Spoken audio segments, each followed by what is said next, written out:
प्रिय विद्यार्थियों, नमस्कार। आज हम बीए थर्ड ईयर के फर्स्ट पेपर सामाजिक समाजशास्त्रीय चिंतन या सामाजिक विचारकों वाला पेपर है, उसके ऊपर आज हम चर्चा करेंगे, जिसमें सबसे पहले हम कार्ल मार्क्स की चर्चा करेंगे। सिलेबस के according to Karl Marx, Emile Durkheim, Max Weber, Jurgen Habermas, Antonio Gramsci, Anthony Giddens, DP Mukherjee, AR. Desai, GS. Kurien, ये 9 विचारक हैं जो हमें सिलेबस के हिसाब से पढ़ने हैं। आज हम पहले कार्ल मार्क्स को आज के इस वीडियो में हम चर्चा करेंगे। तो कार्ल मार्क्स के सबसे पहले हम उनके जीवन परिचय एवं कृतियों का यहाँ अध्ययन करेंगे कि उनका जीवन, उनका जन्म, उनकी मृत्यु, उनके जीवन में क्या क्या समस्याएं और क्या क्या सुविधाएं, क्या दुविधाएं उनके जीवन में आई, इसके बारे में आज हम इसमें चर्चा करेंगे। और उनकी क्या कृतियाँ थी, क्या उन्होंने कौन कौन सी पुस्तकें लिखी, उनके बारे में हम आज चर्चा इस वीडियो में करने जा रहे हैं। आर्थिक के एवं दार्शनिक विचारों के इतिहास में कार्ल मार्क्स वे महान विचारक है जिन्हें साम्यवाद के जनक के रूप में देखा जाता है।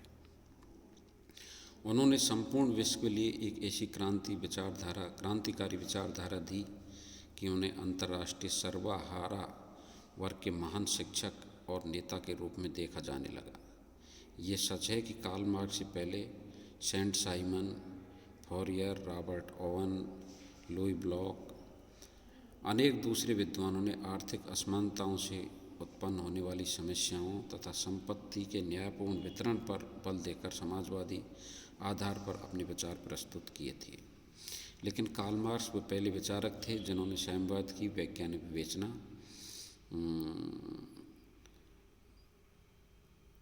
विवेचना करके उसे संपूर्ण विश्व में स्थापित किया। ये एक ऐसी राजनीतिक, आर्थिक तथा सामाजिक विचारक थे जो गरीबों, श्रमिकों और शोषित वर्गों के एक बौद्धिक मसीहा बन गए।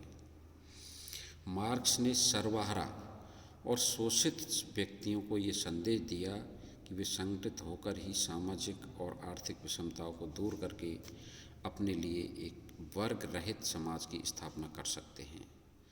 सच तो यह है कि उन्होंने 19वीं शताब्दी के मध्य से लेकर आज तक चाहे किसी विद्वान ने मार्क्स की आलोचना की हो अथवा उनका समर्थन किया हो, लेकिन सामाजिक विचारक ने किसी न किसी रूप में मार्क्स का उल्लेख अवश्य किया है। अब उसके जीवन परिचय एवं कृतियाँ। हेनरिक मार्क्स के सबसे बड़े पुत्र कार्ल मार्क्स का जन्म 15 मई 1818 में राइन प्रांत के ट्रियर नगर के एक यहूदी परिवार में हुआ था। उनके पिता एक अच्छे वकील थे जिन्होंने कुछ समय बाद ईसाई धर्म ग्रहण कर लिया। किसी समय मार्क्स के जन्म स्थान ट्रियर को प्रिंस आर्क बिशप का केंद्र माना जाता था, लेकिन 19वीं शताब्दी के आरंभ में इस पर नेपोलियन का अधिकार हो जाने से धीरे धीरे वहाँ यहूदियों पर ला दी गई नागरिक नियोक्ताओं का प्रभाव कम होने लगा। इस समय यहूदियों को भी विभिन्न व्यवसायों को करने की अनुमति मिल गई। वियना में नेपोलियन की हार होने के बाद राइन प्रांत एशिया को सौंप दिया गया। फलस्वरूप यहूदी परिवार पुनः अपने नागरिक अधिकारों से वंचित होने लगे। इस प्रकार मार्क्स ने अपने बचपन से ही एक विभेदीकरण व्यवस्था का अनुभव करना प्रारंभ कर दिया। इसके बाद भी सन 1830 से 1835 तक मार्क्स की शिक्षा ट्रियर के एक अच्छे स्कूल जिमेनेजियम में होती रही, 17 वर्ष की आयु में अपने पिता की इच्छानुसार मार्क्स ने बॉन विश्वविद्यालय में विधि की शिक्षा ग्रहण करने के लिए प्रवेश लिया, लेकिन सन 1836 में ही उन्होंने बॉन विश्वविद्यालय को छोड़कर बर्लिन विश्वविद्यालय में प्रवेश ले लिया। बाद में बर्लिन विश्वविद्यालय में प्रवेश करना ही मार्क्स के जीवन का एक नया मोड़ सिद्ध हुआ। इस विश्वविद्यालय में प्रवेश करने से पहले ही हीगल की मृत्यु हो चुकी थी, लेकिन फिर भी विश्वविद्यालय में हीगल के विचारों का व्यापक प्रभाव था। धीरे धीरे यहाँ रहकर मार्क्स भी हीगल के विचारों से प्रभावित होने लगे। इसके अतिरिक्त यहाँ विधि शास्त्र के ऐतिहासिक संप्रदाय के प्रणेता सेविगनी ने मार्क्स को ऐतिहासिक अध्ययन तथा तर्क करने की क्षमता प्रदान की, जबकि उनके एक दूसरे शिक्षक गेन्स ने उन्हें सैद्धांतिक समालोचना का प्रशिक्षण दिया। कानून का विद्यार्थी होने के बाद भी इस विश्वविद्यालय में अनेक साथियों के साथ हीगल के दर्शन पर घंटों बहस करते रहने के कारण धीरे धीरे मार्क्स की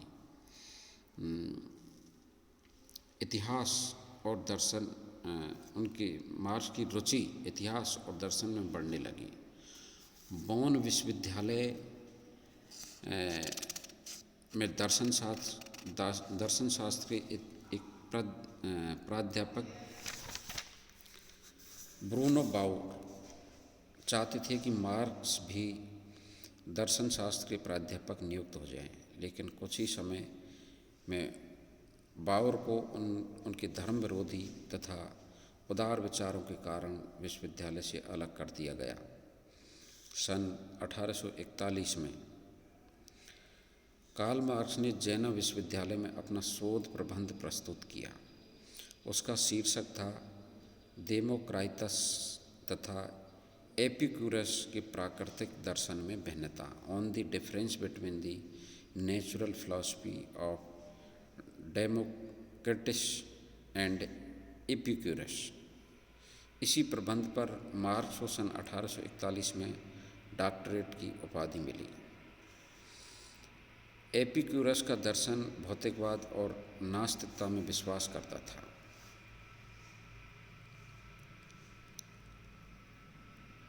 मार्क्स ने अपने उपयुक्त शोध प्रबंध में एपिक्यूरस के इस दर्शन से प्रभावित होकर स्वयं भी धार्मिक विश्वासों का विरोध करना आरंभ कर दिया। इस प्रकार सन 1841 से मार्क्स का विद्यार्थी जीवन समाप्त हो गया। 1843 में मार्क्स का अपने बचपन की मित्र जेनी से विवाह हो गया।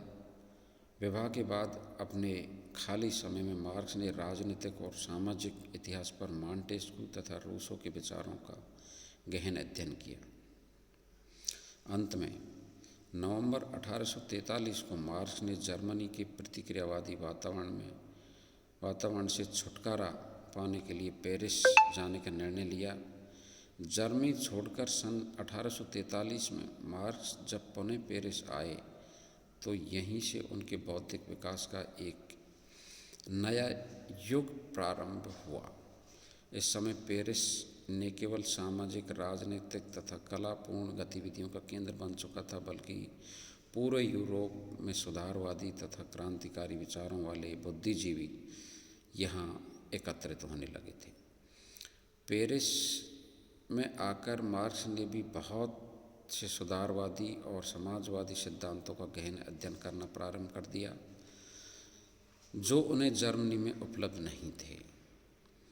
यहाँ एक और Proudhon Louis Blanc, Fourier, Saint Simon के विचारों का अध्ययन करने का अवसर मिला, तो दूसरी ओर बेवफ के क्रांतिकारी विचारों से वे प्रभावित होने लगे। पेरिस में ही मार्क्स ने इंग्लैंड के अर्थशास्त्री जैसे एडम स्मिथ से लेकर रिकार्डो तक के विचारों को समझने के साथ ही सिस्मोडी जैसे उग्र सुधारवादी आलोचकों के विचारों का अध्ययन किया।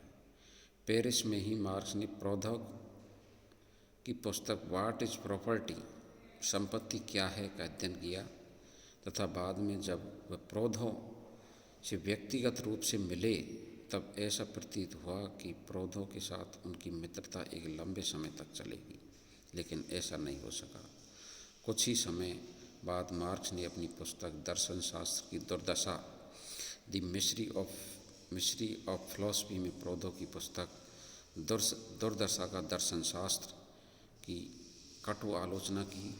उनका आरोप था कि प्रौधों ने ऐतिहासिक घटनाओं की विवेचना में भौतिक शक्तियों के द्वंद्व को बहुत गलत ढंग से प्रस्तुत किया है। मार्क्स के जीवन में पेरिस की ओर होने वाला प्रवास इस दृष्टिकोण से बहुत महत्वपूर्ण है। यहीं सन 1844 में उनका फ्रेडरिक एंगल्स से वह महान मिलन हुआ जो जीवन भर उनकी गहरी मित्रता के रूप में बना रहा। एंगल्स के पिता एक कपड़ा उत्पादक थे। कपड़े की मिल में श्रमिक वर्ग की दशाओं और उनके शोषणों को देखकर एंगल्स एक समाजवादी विचारक बन गए। एंगल्स के विचारों और उनकी रचनाओं से प्रभावित होकर मार्क्स ने भी श्रमिक वर्ग के कष्टों और उनके कार्य की दशाओं पर गहन विचार करना प्रारंभ किया। मार्क्स को यूरोप की सभी भाषाओं का अच्छा ज्ञान था। वे जितना अच्छा जर्मन भाषा में लिखते थे उतना ही अच्छा अधिकार फ्रांसीसी तथा अंग्रेजी भाषा पर भी था। मार्क्स और एंगल्स के विचारों में बहुत समानता होने के कारण उन्होंने अनेक ऐसे महत्वपूर्ण लेख लिखे जिससे दर्शन, राजनीति तथा अर्थव्यवस्था के बारे में उनका उग्र सुधारवाद स्पष्ट होने लगा। सन 1845 में मार्क्स ने अपने विचारों को स्पष्ट करने के लिए द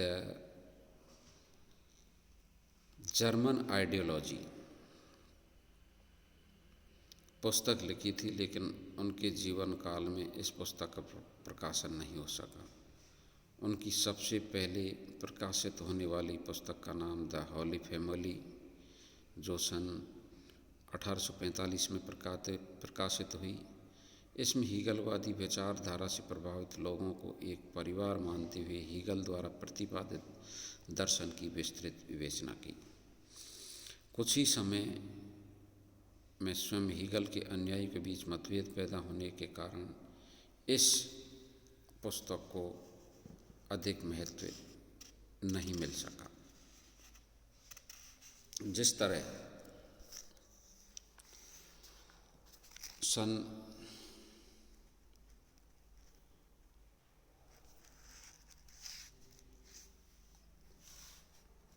जिस तरह 1842 में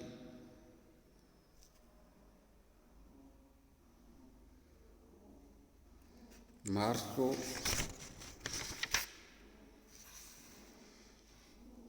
प्रशिया सरकार द्वारा उन्हें अपनी पत्रिका राइन गजट में प्रशिया और पूरे जर्मनी में पाई जाने वाली राजनीतिक धार्मिक उत्पीड़न के विरुद्ध आवाज़ उठाने के लिए वहाँ से निष्कासित कर दिया गया।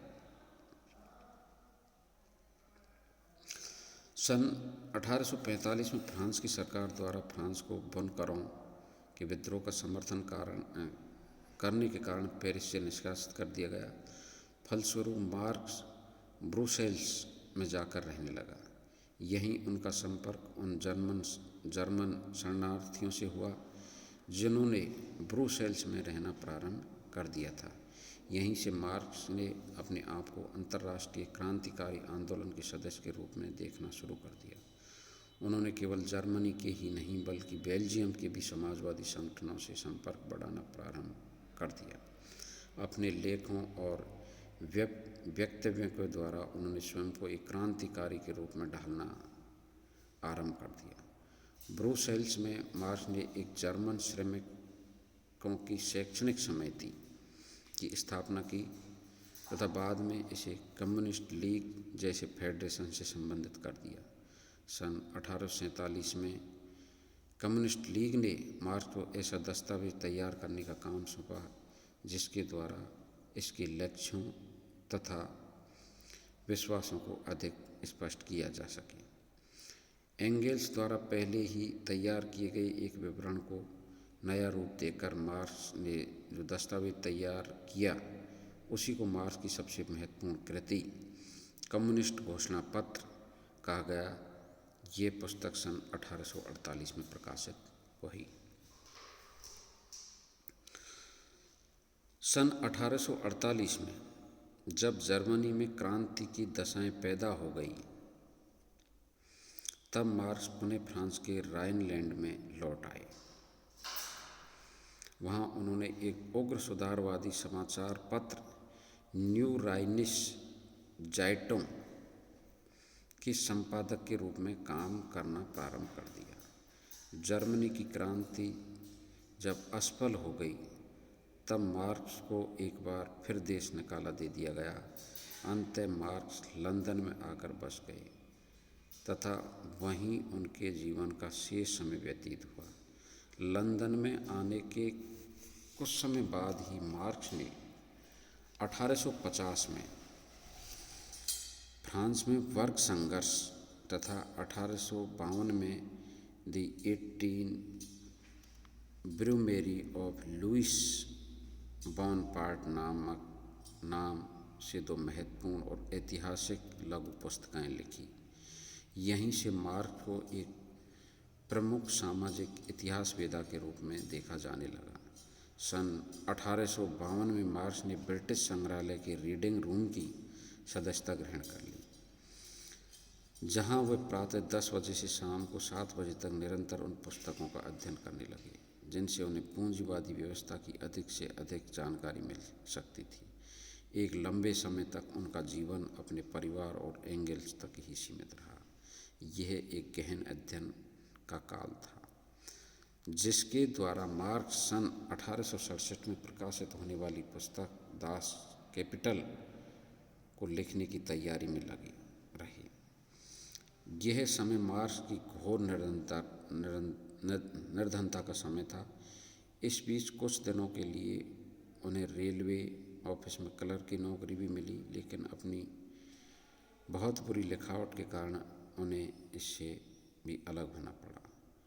मार्क्स की निर्धनता का अनुमान इसी बात से लगाया जा सकता है कि सन 1856 में जब उनके 3 बच्चों में से एक की कुपोषण के कारण मृत्यु हो गई तब मार्क्स के पास उसकी कॉफिन तैयार करवाने के लिए भी धन नहीं था।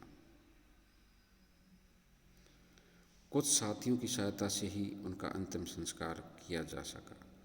मार्क्स को अपनी गरीबी से छुटकारा तब मिला जब अमेरिका में सबसे लोकप्रिय दैनिक पत्र न्यूयॉर्क डेली ट्रिब्यून के विदेशी संपादक ने उनसे इस अखबार के लिए यूरोप की घटनाओं के बारे में लेख लिखकर नियमित पत्रकार बनने को कहा। मार्क्स 10 वर्ष तक इस समाचार पत्र के लिए यूरोप में घटित होने वाली कूटनीतिक घटनाओं, इंग्लैंड के सामाजिक इतिहास, युद्ध के गुप्त स्रोतों का विश्लेषण तथा भारत में ब्रिटिश शासन के परिणाम जैसे विषयों पर लेख लिखकर अपनी आजीविका चलाते रहे। इस बीच अपने आप को जर्मन समाजवाद का नेता कहने वाले लेस्ली ने जर्मनी में एक श्रमिक आंदोलन चलाया, लेकिन उन्होंने मार्क्स के विचारों को ही तोड़ मरोड़ कर अपने निजी विचारों के रूप में स्पष्ट किया, जिसके कारण मार्क्स ने उन्हें एक रोमानी या भावुक समाजवादी कहना आरंभ कर दिया। सन 1863 में एक नया परिवर्तन सामने आया। इस वर्ष फ्रांस के कुछ श्रमिक नेताओं को इंग्लैंड के उद्योगों का अध्ययन करने तथा वहां अपना संपर्क बढ़ाने के लिए लंदन भेजा गया। फ्रांस और इंग्लैंड के श्रमिक नेताओं ने अनेक क्षेत्रों में सहयोग का प्रस्ताव करने के साथ ही एक ऐसे अंतर्राष्ट्रीय फेडरेशन की स्थापना पर जोर दिया जिसके द्वारा तत्कालीन आर्थिक व्यवस्था के दोषों को दूर करके किसी ऐसी व्यवस्था को विकसित किया जा सके जो सामूहिक स्वामित्व को बल दे सके। सन 1864 में इस फेडरेशन की इस फेडरेशन की स्थापना हुई।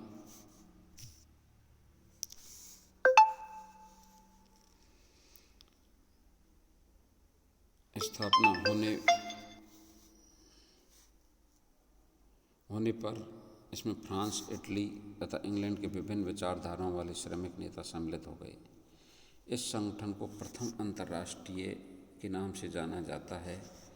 जल्द ही मार्क्स ने इस संगठन के महत्व को महसूस किया, जिसके फलस्वरूप लंदन में रहने वाले जर्मनी के दस्तकारों ने मार्क्स को अपना प्रतिनिधि बनाकर इस संगठन का सदस्य बना दिया।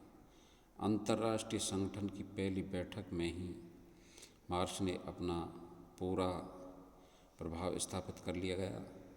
संगठन में पारित होने वाले लगभग सभी प्रस्ताव मार्क्स द्वारा 15 वर्ष पहले लिखे गए द कम्युनिस्ट मैनिफेस्टो से ही लिए गए। अपने जीवन के आगामी लगभग 10 वर्ष मार्क्स ने इसी अंतर्राष्ट्रीय संगठन की सेवा में व्यतीत किए। धीरे धीरे वे अंतर्राष्ट्रीय संगठन एक शक्तिशाली आंदोलन के रूप में बदल गया। यूरोप के सभी प्रमुख देशों में इसकी शाखाएं स्थापित हो गई। फलस्वरूप मार्क्स की छिपी हुई प्रतिभा विश्व के सामने स्पष्ट होने लगी। सन 1867 में मार्क्स के प्रमुख ग्रंथ दास कैपिटल का प्रथम खंड प्रकाशित हुआ। इस समय तक मार्क्स अंतर्राष्ट्रीय संगठन के एक प्रमुख नेता के रूप में उभर कर सामने आ चुके थे। जर्मनी, रूस, फ्रांस तथा इंग्लैंड में मार्क्स के अनुयायियों और प्रशंसकों की संख्या काफ़ी बढ़ जाने के कारण मार्क्स की पुस्तक के इस प्रथम खंड का व्यापक रूप से स्वागत किया जाने लगा। जल्दी ही दास कैपिटल का रूसी, फ्रेंच, अंग्रेजी तथा इटालियन भाषा में अनुवाद हो जाने से इसको विभिन्न देशों के श्रमिकों द्वारा पढ़ा जाने लगा। इस प्रकार मार्क्स ने समाजवादी आंदोलन के लिए एक बौद्धिक आधार तैयार कर लिया। जीवन के शेष बचे हुए समय में मार्क्स अपनी बीमारी के कारण कोई अन्य महत्वपूर्ण नहीं लिख सके। सन 1875 में जब मार्क्स द्वारा लेस्ली के अनुयायियों ने एकजुट होकर गोथा के सम्मेलन में एक संयुक्त समाजवादी पार्टी की स्थापना की, तब मार्क्स ने एक बार पुनः इस समाजवादी संगठन को दिशा निर्देश देने के लिए अनेक समालोचनात्मक निबंध लिखे। उनके द्वारा लिखे गए इन लेखों का संग्रह मार्क्स की मृत्यु के बाद critique of the Gotha programme नामक पुस्तक के रूप में प्रकाशित हुआ। यही मार्क्स की अंतिम प्रमुख पुस्तक थी।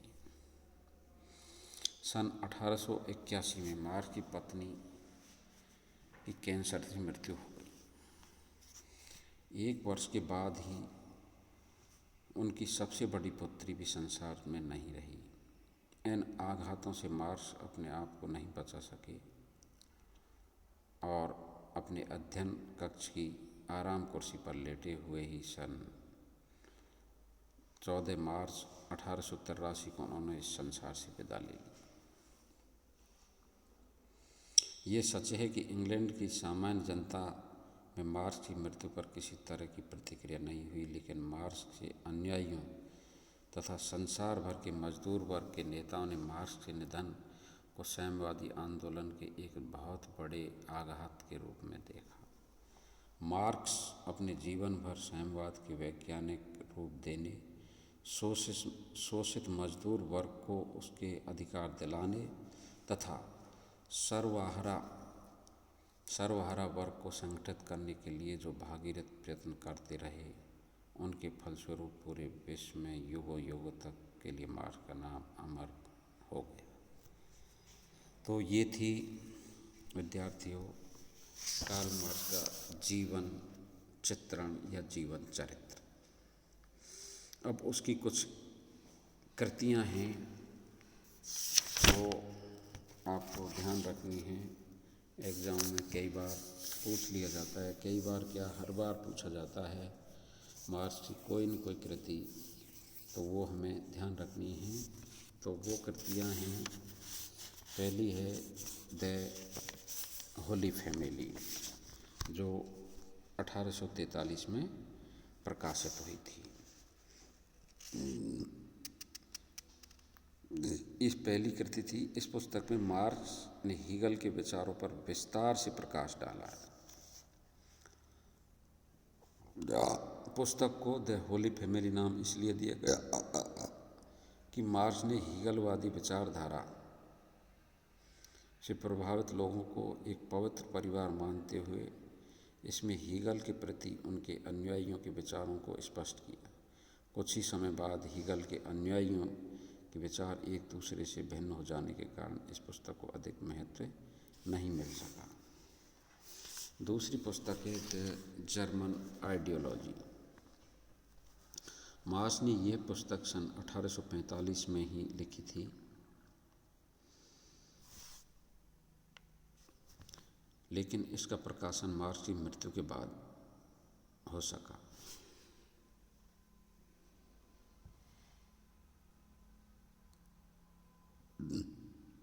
इस पुस्तक में मार्क्स ने दर्शन, राजनीति तथा अर्थव्यवस्था के बारे में अपने उग्र सुधारवादी विचारों को स्पष्ट किया है। पुस्तक में जहां एक और मार्क्स ने जर्मन दार्शनिकों के विचारों का मूल्यांकन किया, वहीं दूसरी ओर हीगल के विचारों के प्रति अपनी असहमति स्पष्ट की। इसी पुस्तक में उन्होंने पहली बार द्वंद्वात्मक भौतिकवाद तथा ऐतिहासिक भौतिकवाद की रूपरेखा प्रस्तुत की।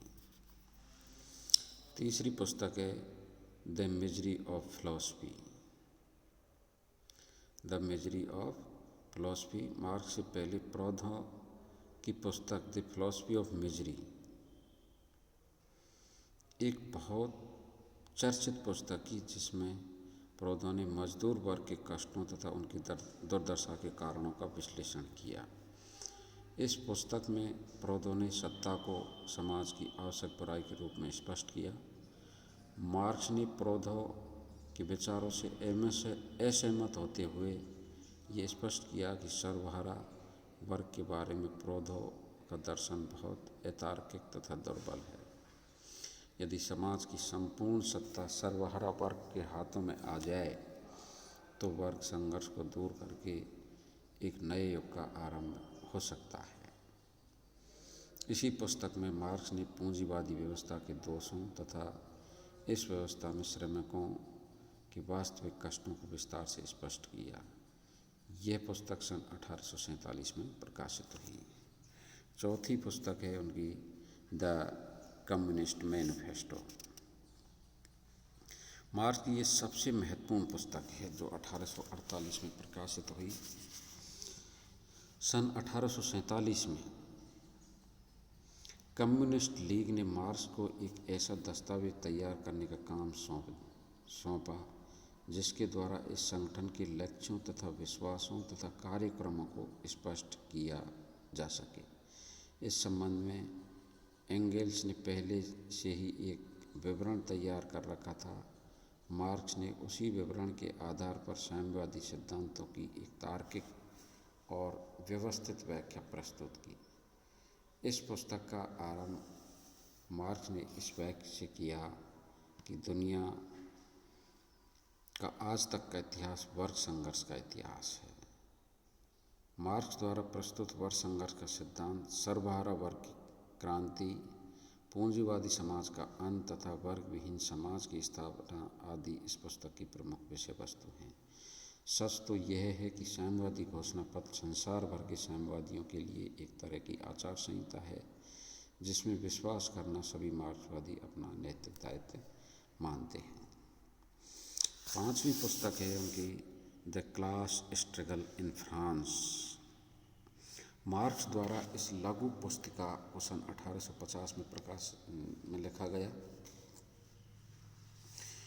इसमें मार्क्स ने ऐतिहासिक आधार पर फ्रांस में पूंजीवादी व्यवस्था के फलस्वरूप पैदा होने वाले वर्ग संघर्ष की प्रकृति को स्पष्ट किया। साथ ही उन्होंने वैज्ञानिक समाजवाद के अर्थ को स्पष्ट करते हुए उदारवादी समाजवाद से भिन्न रूप में प्रस्तुत किया।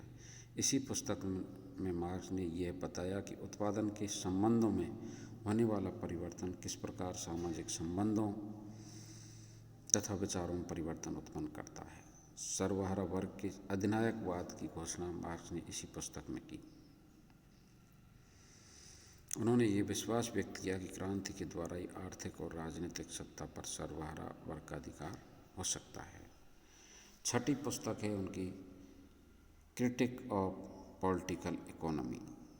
यह पुस्तक सन 1859 में प्रकाशित हुई। इसे उनकी आगामी पुस्तक दास कैपिटल के प्रथम खंड की संक्षिप्त रूपरेखा कहा जा सकता है। इस पुस्तक में मार्क्स ने राजनीतिक और आर्थिक संरचना के बीच पाए जाने वाले संबंधों की विस्तृत विवेचना की। मार्क्स द्वारा प्रस्तुत आर्थिक निर्धारणवाद के सिद्धांत को इसी पुस्तक में विस्तार से स्पष्ट किया गया।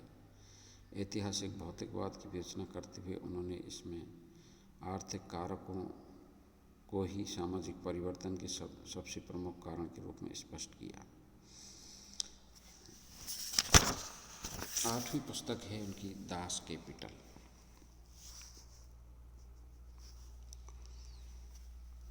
पूंजी नाम से प्रकाशित मार्क्स की इस पुस्तक को साम्यवादी विचारक अपनी बाइबल के रूप में देखते हैं। ये पुस्तक 4 खंडों में प्रकाशित हुई। पहला खंड मार्क्स के जीवन काल में ही सन 1867 में प्रकाशित हो गया था, जबकि दूसरा और तीसरा खंड मार्क्स की मृत्यु के बाद उनके परम मित्र एंगेल्स द्वारा क्रमशः 1885 तथा 1894 में प्रकाशित करवाया गया। अंतिम खंड एंगेल्स की मृत्यु के बाद सन 1905 में प्रकाशित हुआ। रेमंड एरा ने लिखा है कि दास कैपिटल पुस्तक मार्क्स के विचारों का हृदय है। इस पुस्तक में कार्ल मार्क्स ने एक सर्वहारा वर्ग के शोषण,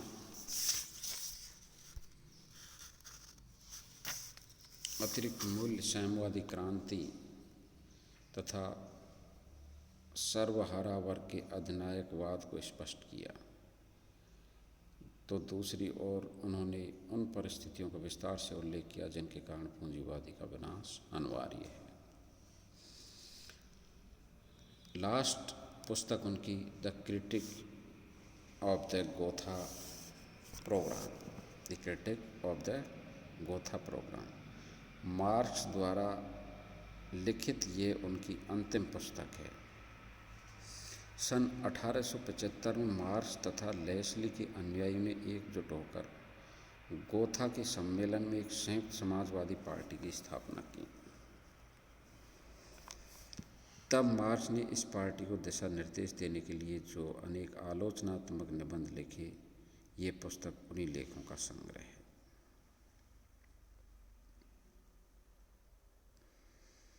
इन लेखों के द्वारा मार्क्स ने स्पष्ट किया कि पूंजीवादी व्यवस्था से किस प्रकार समाजवाद के लिए अनुकूल दशाएं उत्पन्न होती हैं। इसके अतिरिक्त साम्यवाद की दिशा में वितरण की प्रणाली, कामगारों की बढ़ती हुई शक्ति तथा वर्ग रहित समाज की स्थापना से संबंधित विचारों को भी इसमें बहुत प्रभावपूर्ण रूप से प्रस्तुत किया गया है। उपयुक्त पुस्तकों के अतिरिक्त मार्क्स द्वारा राइन गजट में प्रकाशित विभिन्न लेख तथा अराजकतावादी विचारकों को लिखे गए पत्र भी उनके विचारों की निर्भीकता को स्पष्ट करते हैं। अपने जीवन भर मार्क्स ने जो कुछ भी लिखा वो सर्वावर्ग की क्रांति के लिए आज तक एक दिशा निर्देश बना हुआ है। इस संबंध में ये जानना भी आवश्यक है कि मार्क्स के चिंतन का स्रोत क्या था, अथवा यह है कि किन दशाओं और विचारों ने मार्क्स के चिंतन को प्रभावित किया। मार्क्स के चिंतन में धर्म विरोधी विचार जर्मनी की उन दशाओं से प्रभावित थे जिनमें धार्मिक आधार पर यहूदी लोगों को विभिन्न आर्थिक और नागरिक अधिकारों से वंचित कर दिया गया था। यहूदियों के शोषण के कारण ही मार्क्स के पिता को अपना धर्म छोड़कर ईसाई धर्म ग्रहण करना पड़ा। यूरोप की तत्कालीन दशाओं जैसे औद्योगिक क्रांति, फ्रांस की क्रांति ने मार्क्स को प्रभावित किया। 19वीं शताब्दी के प्रारंभ से यूरोप के लोगों का तेजी से विकास होने के कारण पूंजी व्यवस्था विकसित होने लगी। मशीनों द्वारा उत्पादन होने से दस्तकारों, किसानों और श्रमिकों की दशा बिगड़ने लगी थी। श्रमिक वर्ग द्वारा संपूर्ण उत्पादन के बाद भी उन्हें अपने श्रम का कोई प्रतिफल नहीं मिल पाता था। पूंजीपतियों की मनोवृत्तियां पुराने सामंत वर्ग की तरह थी। इन दशाओं में मार्क्स की ये धारणा बन गई कि पूंजीपतियों के विरुद्ध संघर्ष करके ही एक नई व्यवस्था को स्थापित किया जा सकता है।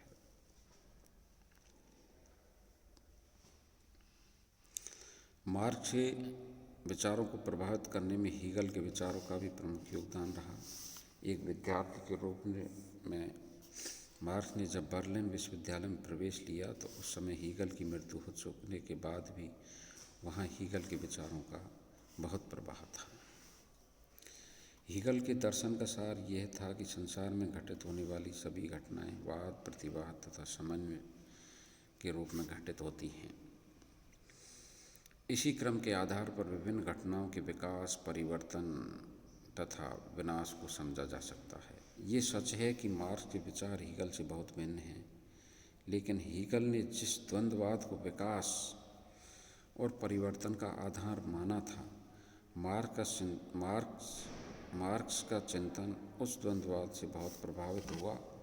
जर्मनी से निष्कासित होने के बाद मार्क्स जब पेरिस गए तब वहाँ एक प्रमुख फ्रांसीसी विद्वान प्रोधो के विचार उनके लिए प्रेरणा के स्रोत बन गए। प्रोधो का यह मानना था कि सामाजिक तथा आर्थिक व्यवस्था पर राज्य का अधिक से अधिक नियंत्रण होने से ही श्रमिकों तथा किसानों की दशा में सुधार किया जा सकता है।